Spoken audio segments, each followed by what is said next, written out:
Imagine a mountainous region, small in size, but important enough to trigger wars, displace hundreds of thousands of people, involving countries like Russia, Turkey, Iran, and European Union, and reshape the strategic balance of South Caucasus. This is Nagorno-Karabakh region. For more than 3 decades, Armenia and Azerbaijan fought over this territory. But why? Who actually controls this Nagorno-Karabakh region? Why did Soviet Union become so important to this conflict? And what happened in September 2023 that effectively ended the Nagorno-Karabakh conflict? Today, let's understand the Nagorno-Karabakh conflict between Armenia and Azerbaijan, not just as a territorial dispute, but as a case study in nationalism, in geopolitics, in military strategy, and national security. So, firstly, where is this Nagorno-Karabakh region? Nagorno-Karabakh is a mountainous region in the Southern Caucasus. As we know, Southern Caucasus is with Georgia, Azerbaijan, and Armenia. This region of Nagorno-Karabakh, it lies internationally within the borders of Azerbaijan, but historically it had a predominant ethnic Armenian population, and this is where the fundamental problem begins. For Azerbaijan, the issue was straightforward. Like they argued with a very valid argument, like Nagorno-Karabakh is Azerbaijani territory since they are completely landlocked, almost completely landlocked by Azerbaijan. For the Armenians, on the other hand, Nagorno-Karabakh, the argument was for them different. They said that we are predominantly Armenians and therefore we should have the right to determine our political future. So the conflict involved 2 competing principles. One goes with territorial integrity and another goes with self-determination. And that is one of the most difficult problems in international security. To understand the modern conflict, we have to go back to the Soviet period. After the Bolshevik consolidation of the Caucasus, Nagorno-Karabakh actually it was placed within the Azerbaijani territory or within Soviet Azerbaijan as an autonomous oblast. Oblast means region in Russia, despite its predominantly Armenian population. For actually decades, Soviet system suppressed the issue. But when the Soviet Union began to weaken in the late 1980s, the nationalist movement of Nagorno-Karabakh it became more stronger. In 1988, Armenians in Nagorno-Karabakh they demanded that the region to be transferred from Soviet Azerbaijan to Soviet Armenia. The Soviet system could no longer contain such type of dispute as they are becoming politically and economically weaker. And after some years, the Soviet Union actually collapsed. The frozen political dispute of Nagorno-Karabakh it became an armed conflict on around 1994. This is the First Nagorno-Karabakh War. The first major war erupted around the collapse of actually Soviet Union between, let's say, 1988 and 1994. Armenian and Azerbaijani forces they actually literally fought over the control of Nagorno-Karabakh region and surrounding territories. The war was actually very devastating. Around 30,000 people were killed and more than 1 million people were actually displaced during the wider conflict. Armenian forces ultimately controlled the Nagorno-Karabakh region for substantial surrounding Azerbaijani territory. However, the ceasefire was reached in 1994 with the mediation of the newly independent Russia or the newly formed Russian Federation. But remember, a ceasefire it's not necessarily a peace. The conflict had simply actually become frozen. Nagorno-Karabakh had its own de facto Armenian administration, but it was not internationally recognized as an independent state. And interestingly, the territory continued to be recognized as part of Azerbaijan. So this is a frozen conflict. For almost 3 decades, the region existed in an unusual situation. There was no permanent peace treaty, there was no internationally accepted settlement, and there was no resolution of the sovereign territory. The OSCE Minsk Group, the Organization for Security and Cooperation of Europe, headquartered in the Minsk Group, that is headquartered in Minsk, the capital of Belarus, it involved in major international, it was actually the Minsk Group involving major international powers. They actually attempted to mediate this crisis, but negotiations actually repeatedly failed to produce a final settlement. In the background, Azerbaijan was changing, and this is where economics and military power entered into the story. Azerbaijan had substantial energy resources, oil and gas revenues. It helped the Azerbaijan capital Baku to strengthen its economy and military capabilities. At the same time, Azerbaijan also developed an increasingly closer strategic relationship with Turkey. On the other hand, Armenia, it maintained a close security relationship with Russia. So the Nagorno-Karabakh dispute gradually became more than a local territorial conflict. It became part of a wider geopolitical competition in the Caucasus. Then come 2016. At that time, there was a small skirmish in between Azerbaijan and Armenia, and it until 2020, this skirmish has grown into a full-scale war. In September 2020, a full-scale war actually erupted. And this time, the military balance was dramatically different than that of 1994. Azerbaijan had invested heavily in modern military capabilities, increasing drone capabilities and precision strike systems. Turkey also provided significant military cooperation and support towards Azerbaijan. So the war, it actually lasted for approximately 44 days, and Azerbaijan actually achieved a major battlefield victory. It recaptured the large areas and had been under Armenian or Armenian-backed control. A Russian, again, Russia come into play. Again, a Russian brokered ceasefire in November 2020. It came into place amid the major fighting, which which ended the fighting. Russian peacekeepers were actually deployed in the region, but the fundamental questions actually remained: who would ultimately control the Nagorno-Karabakh region? That's a big deal. Now we come to another critical piece of this whole Nagorno-Karabakh puzzle between Armenia and Azerbaijan: the Lachin Corridor. What is this Lachin Corridor? You might have heard its name on the news. This was the main land connection between Armenia and Nagorno-Karabakh. The territory of Nagorno-Karabakh, it was almost completely landlocked by Azerbaijan, but there was a small strip of land which connects this Nagorno-Karabakh with Armenia. This strip of land is Lachin Corridor. For Armenian population of this region, it was a strategically vital corridor. For Azerbaijan, on the other hand, the control over access through its own internationally recognized territory was a major sovereignty issue.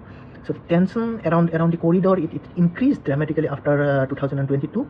Azerbaijan actually restricted movement and supplies between Armenian and Nagorno-Karabakh forces. The resulting humanitarian crisis out of this, it became an increasingly important international issue actually at that time, and the situation was moving towards another confrontation around the time of 2022 and 2023. In September 2023, the final military operation came. On around 19 September, Azerbaijan actually launched a major military operation in Nagorno-Karabakh. The operation lasted only about a day or so before the Armenian forces in the region actually they agreed to a ceasefire and disarmament. The speed of the Azerbaijani victory demonstrated how dramatically the military balance has shifted since 1990s. Azerbaijan actually re-established control over its territory since 1994. And then came one of the most dramatic consequences: the exodus of Armenian population. I am terming it as exodus because what I have read on the news at that time, what I was viewing it from various sources, I see it's not less than an exodus. The exodus of Armenian population. Following the Azerbaijan's takeover, more than 100,000 ethnic Armenians left Nagorno-Karabakh for Armenia. There was around 120,000 people actually. The region's demographic character changed almost completely after that. The Congress in the United States Congressional Research Service actually reported that within 10 days of this September 19 offensive, more than 100,000 people out of just 120,000 population of Nagorno-Karabakh, they departed for Armenia. This transformed the conflict. For Azerbaijan, it represented the restoration of control over internationally recognized territory. On the other hand, for Armenians, the mass departure, it represented the loss of their historic homeland and raised profound questions about security, about displacement and cultural heritage, and definitely of political rights.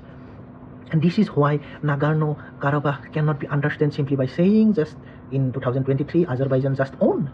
It can be just explained with military victory. The strategic outcome was much more complicated than the military victory.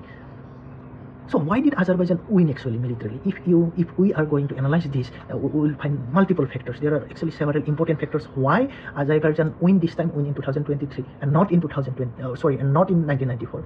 First, military modernization. Azerbaijan actually invested heavily in military modernization, in modern military technology. The 2020 war, it demonstrated the effectiveness of drones, of precision strikes and intelligence, surveillance and reconnaissance capabilities.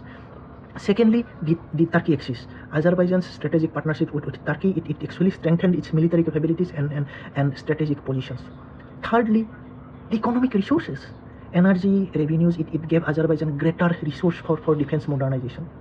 Next, fourthly, the diplomatic circumstances. The geopolitical environment changed dramatically after the famous or infamous Russia's invasion of Ukraine, or we say military operation of Russia onto Ukraine in 2022.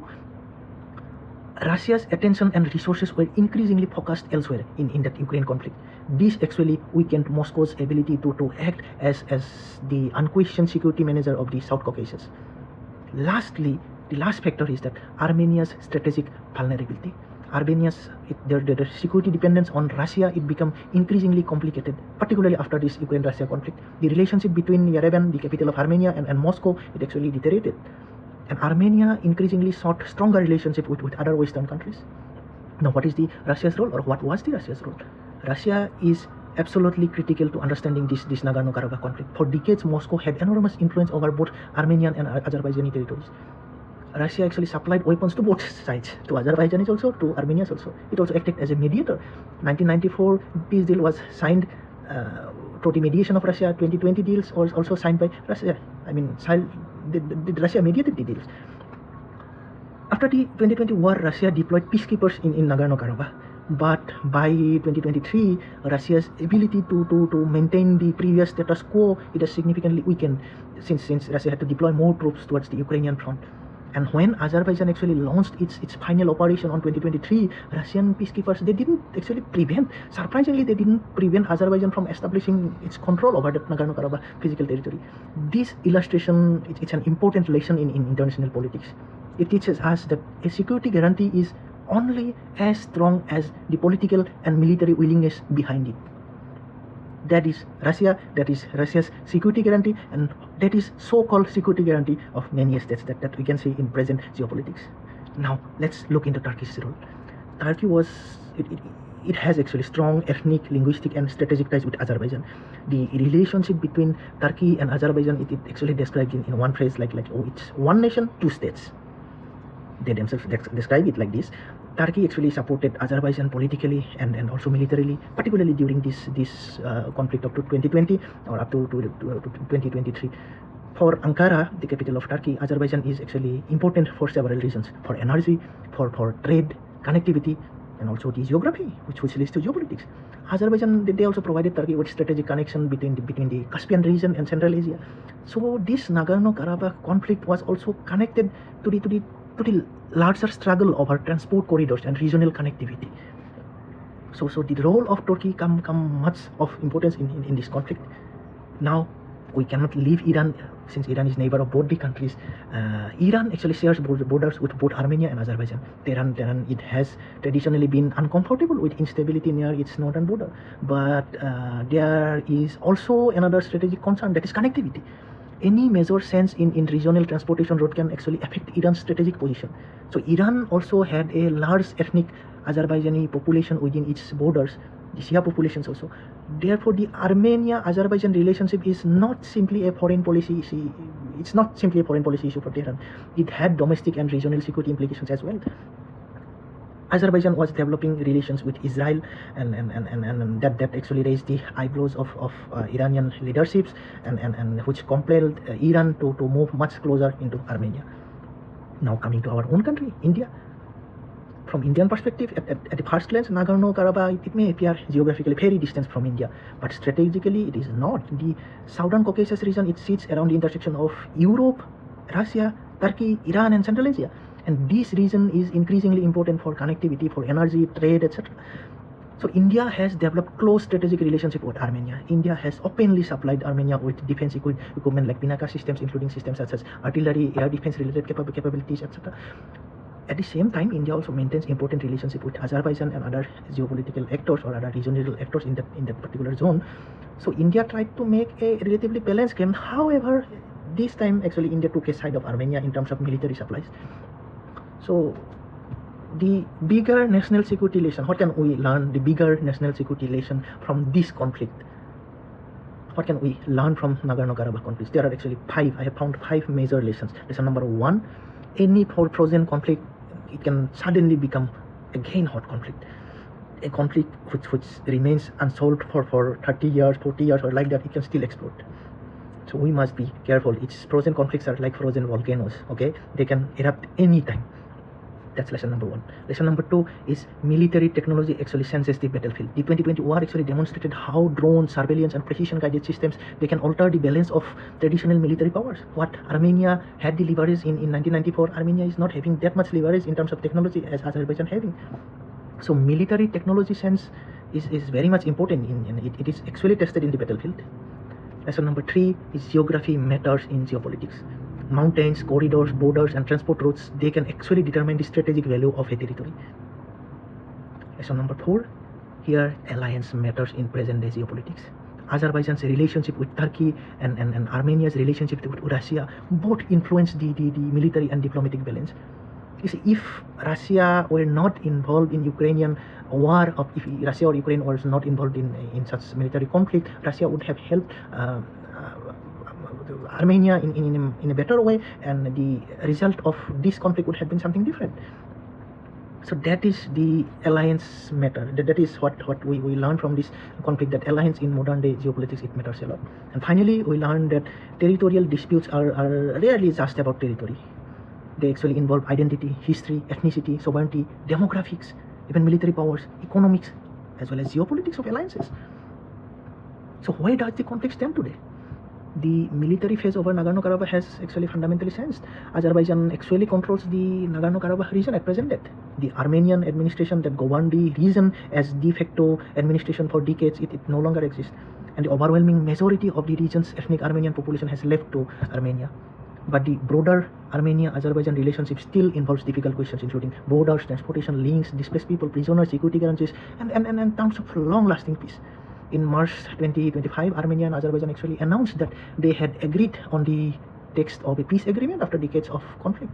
So the story of Nagorno-Karabakh, it may have entered a new chapter, but the consequence of the conflict will remain for generations. So Nagorno-Karabakh teaches us something very fundamental about national security. A conflict actually, it doesn't always end with the shooting. A conflict actually doesn't always end when the shooting stops.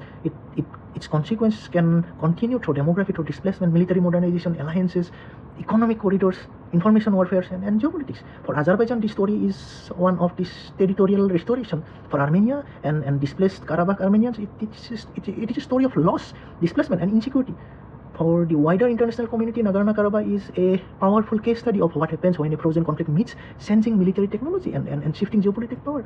This is why Nagorno-Karabakh matters, not only because of what happened there, but because it shows how the security architecture of an entire region can change in just few days. So that's it. If you find this analysis useful, please subscribe to Gyanonymous School for more discussions on national security, on geopolitics, criminology, and strategic affairs. And remember, understand the conflict, understand the strategies, and understand national security. I'll see you in a next episode. Till then, bye bye. Jai Hind, Vande Mataram.